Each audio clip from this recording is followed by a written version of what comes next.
¿Cuánto durará la inflación? La respuesta está en el pasado. El adjetivo favorito de la Reserva Federal relacionado con la inflación solía ser transitorio, como en la inflación es transitoria y los aumentos de precios deberían ser temporales. Ese ya no es el caso. Las tasas de inflación han aumentado considerablemente desde agosto de 2021 y han estado fuera del rango normal de 2% a 4% durante todo un año. El índice de precios al consumidor subió un 8,5% para el año que terminó en marzo, una tasa que no se había visto desde diciembre de 1981. Así que el Banco Central ha roto con lo transitorio y ha puesto sus ojos en un nuevo término modificador de la inflación: afianzado. Es nuestro trabajo asegurarnos de que la inflación de esa alta naturaleza desagradable no se afiance en la economía, dijo el miércoles pasado el presidente de la Fed, Jerome Powell, justo después de anunciar un aumento de medio punto porcentual de la tasa de interés para combatir la inflación. No está claro cómo se ve exactamente la inflación afianzada, o cómo sabremos si la hemos alcanzado. La Fed ha dado muy poca orientación en general sobre cuánto tiempo predicen que tomará para que sus aumentos de interés reduzcan la inflación. Es un entorno muy difícil tratar de dar una guía a futuro con 60 o 90 días de anticipación, dijo Powell la semana pasada. Hay tantas cosas que pueden suceder en la economía y en todo el mundo. No hay nada que los inversores odien más que la incertidumbre y, a medida que el aumento de las tasas golpea los mercados estadounidenses, quieren más orientación. Los estadounidenses, que se han visto muy afectados por el aumento de los precios de la gasolina y los alimentos, también quieren saber cuándo finalmente podrán sentir algo de alivio, especialmente si las subidas de la Fed corren el riesgo de arrastrar a la economía a una recesión. Una mirada al pasado. Mirar al pasado podría ofrecer una idea. Aunque los precios se han mantenido relativamente estables durante las últimas 4 décadas, las grandes oscilaciones no eran infrecuentes antes de principios de la década de 1980. La historia, y los datos de la Reserva Federal, muestran que el impulsor de la inflación es importante para predecir cuándo las tasas finalmente disminuirán. Los precios crecieron a tasas muy rápidas durante la Primera Guerra Mundial y la Segunda Guerra Mundial como resultado de las limitaciones de la guerra, pero volvieron a caer en tiempos de paz. En la década de 1970, Estados Unidos experimentó su periodo más largo de aumento de la inflación. El presidente Richard Nixon eliminó el dólar del patrón oro y 2 aumentos en los precios del petróleo impulsaron las tasas de inflación al 12,3% a fines de 1974. La Fed comenzó a practicar una política monetaria intermitente, elevando las tasas de referencia hasta un 16% y luego las redujo de nuevo rápidamente, lo que condujo a un ciclo en el que el aumento de las tasas de interés no se mantuvo durante el tiempo suficiente para acabar con la inflación o aumentar el crecimiento. A fines de la década de 1970, el presidente de la Reserva Federal, Paul Volcker, asumió el control y puso fin a esa política. Elevó las tasas y las mantuvo altas hasta que bajó la inflación, lo que llevó a Estados Unidos a la recesión, la segunda de la década, pero finalmente redujo permanentemente las tasas de inflación, donde se mantuvieron durante los siguientes 40 años. Tengo una gran admiración por Volcker, dijo Powell la semana pasada, cuando se le preguntó acerca de sus cambios de política. Tuvo el coraje de hacer lo que pensó que era lo correcto.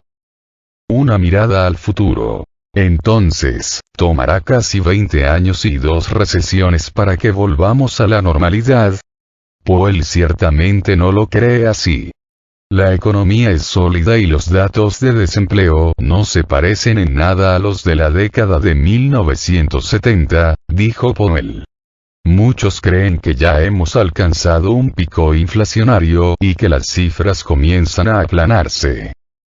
Los analistas a menudo hablan de los temores de la estanflación de la década de 1970 y comparan nuestras situaciones actuales, pero la inflación actual es causada por una combinación de crisis global, interrupciones en la cadena de suministro y crecimiento en la demanda de los consumidores después de que los confinamientos por el COVID-19 paralizaron la economía.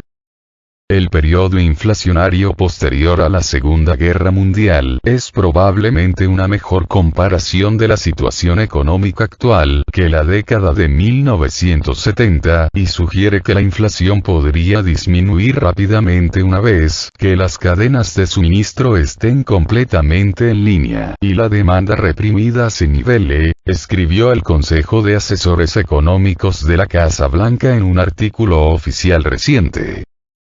Aún así, a medida que el crecimiento se desacelera y los mercados caen, las dos frases, estanflación e inflación rígida, se utilizan con mayor frecuencia. Algunos inversores piensan que la respuesta está en el medio. Esperamos que la inflación de Estados Unidos se desacelere en los próximos 2 años, pero el progreso será muy desigual, escribieron los analistas de Bank of America recientemente.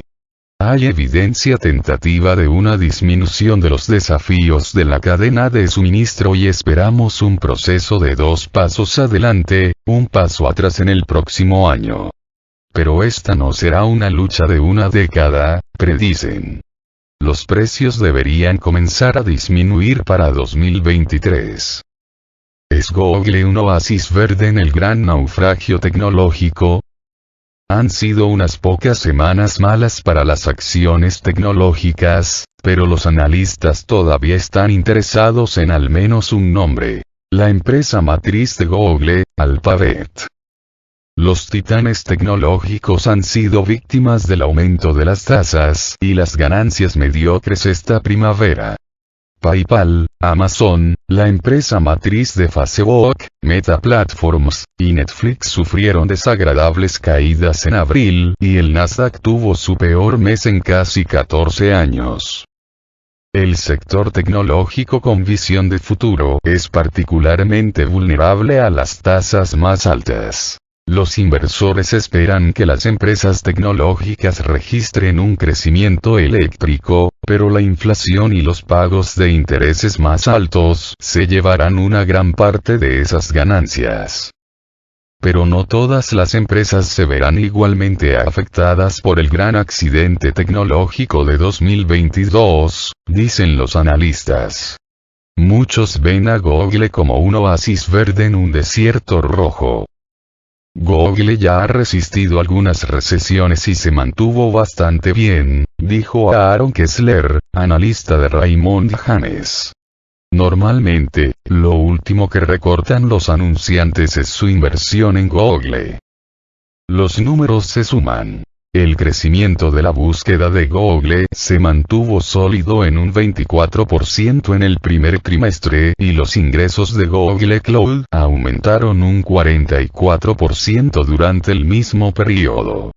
Los ingresos publicitarios de YouTube cayeron por debajo de las expectativas, debido a que los anunciantes en Europa se retiraron al comienzo de la invasión rusa de Ucrania, pero la escala de YouTube sigue siendo inigualable con más de 2.000 millones de usuarios activos mensuales.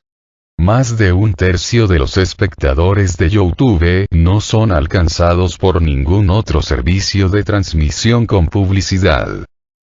Alphabet tiene un negocio más estable que sus pares, escribieron analistas de Bank of America en una nota reciente. También se destaca en productos de inteligencia artificial y aprendizaje automático, tiene una flexibilidad de gastos significativa y un equipo de gestión que está haciendo más por los accionistas que otras empresas. Acerca de esos beneficios para los accionistas. Alphabet no le importa hacerle el favor a sus accionistas. La compañía volvió a comprar dólares americanos 52.000 millones en acciones durante los últimos 12 meses, y la Junta autorizó la recompra de dólares americanos 70.000 millones adicionales. La gerencia también anunció a principios de este año que las acciones de Alphabet se dividirán 20-1 a principios de julio. Las acciones más baratas significan que los inversores minoristas más pequeños pueden inundar las acciones, elevando aún más los precios. Más liquidez generalmente significa más protección contra cambios extremos y una señal dividida para los inversores de que una empresa está prosperando y en demanda por parte de los accionistas. Kessler advirtió que Google no es inmune a los vientos en contra que perjudican a otras empresas. Esperamos un crecimiento más lento este año que el año pasado, afirmó. Pero a largo plazo, dijo Kessler, creemos que Google probablemente tenga los fundamentos más sólidos en los nombres de Internet de gran capitalización.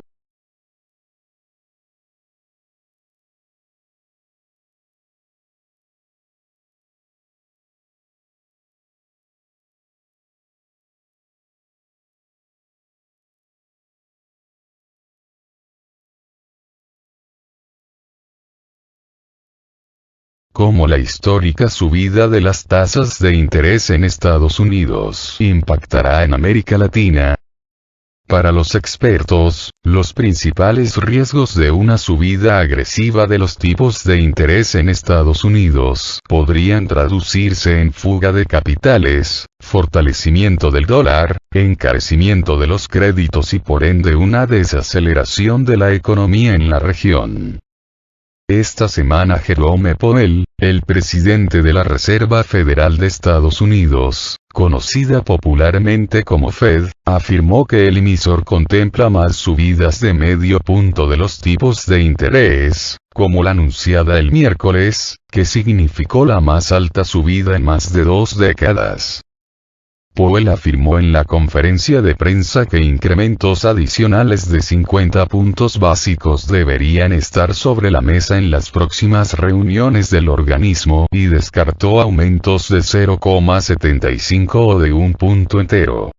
Luego de 2 años con el valor del dinero cercano al cero para aliviar el impacto de la pandemia de COVID-19 sobre la economía, el tipo de interés oficial en Estados Unidos se sitúa ahora entre el 0,75% y el 1%. Powell está confiando en que su giro hacia políticas monetarias restrictivas no suponga un golpe excesivo para la actividad económica del país, y lo justificó con la fortaleza del mercado laboral y la buena situación financiera de los hogares y empresas. Pero para los economistas, los riesgos de una agresiva subida se traducirán en desaceleración económica. La repercusión para Estados Unidos de una política más agresiva va a ser un impacto en la desaceleración en el ritmo de crecimiento económico en los próximos 6 a 9 meses, afirma Gustavo Nefa, director de Research for Traders, RFT. La subida de tasas anunciada por la Fed esta semana es la más alta en más de 2 décadas. Copyright France 24. Los coletazos para América Latina. Para Nefa, el golpe más fuerte para América Latina vendrá por la caída del precio de los bonos y una posible fuga de capitales. Posiblemente estemos viendo también un impacto muy grande en los mercados con la baja en el precio de los bonos. En un esquema de renta fija el aumento de tasas implica bajas en el precio de los bonos, que afectó sensiblemente a todos aquellos emisores con menor calificación crediticia, como lo es Latinoamérica en general, agregó. Muchos inversionistas en escenarios como este mueven su capital de un país a otro y buscan refugio en el dólar, depreciando el resto de monedas y afectando la capacidad adquisitiva de las personas. Esta es la tercera parte de una política monetaria más dura. Comenzó con la reducción en el ritmo de compra de bonos, después empezó el proceso de subida de tasas de interés y en tercer lugar, una vez finalizado ese tapering o ese proceso de recompra de bonos, empieza el proceso inverso, la Reserva comienza a anunciar una reducción en la hoja de balance. La cantidad de dinero de la Fed va a bajar. Eso va a durar hasta finales de 2023, expresó Nefa. Este viernes, el bono del Tesoro a 10 años en Estados Unidos, de referencia, alcanzó una rentabilidad del 3,12% por primera vez desde 2018, esto luego del anuncio de la subida de las tasas de interés de medio punto para frenar la inflación. Desde las hipotecas hasta los préstamos para estudiantes, la rentabilidad del bono a 10 años se duplica en apenas 5 meses desde el 1,496% que registró a finales del año pasado. Un mercado alcista bull market en inglés, sube por las escaleras, mientras que el bajista toma el ascensor. Es decir, cuando se trata de acciones, tasas de interés o precios de los productos básicos, generalmente se opta por tomar las escaleras hacia arriba porque los inversores no solo están haciendo un pronóstico basado en el día siguiente o la próxima semana, sino que están haciendo pronósticos basados en el próximo año o más, comentó Sam Stovall, director de estrategia de inversión para Kfra Research. Creo que la gente piensa. En realidad es una buena señal que la Fed haya subido los tipos de interés. Cree que la economía puede soportar tasas de interés más altas y, a la vez, fortalece el dólar, recalcó el experto. Pero varios analistas disienten de las acciones de la Fed, pues consideran que el emisor ha llegado tarde a la subida de las tasas de interés para frenar la inflación. El mercado ha comenzado a criticar a Powell de manera abierta. La Reserva Federal va detrás de la curva, o sea, va tras los hechos en lugar de anticiparlos. Esto es lo peor que le puede pasar a un banco central para que su política monetaria sea efectiva, concluye Nefa.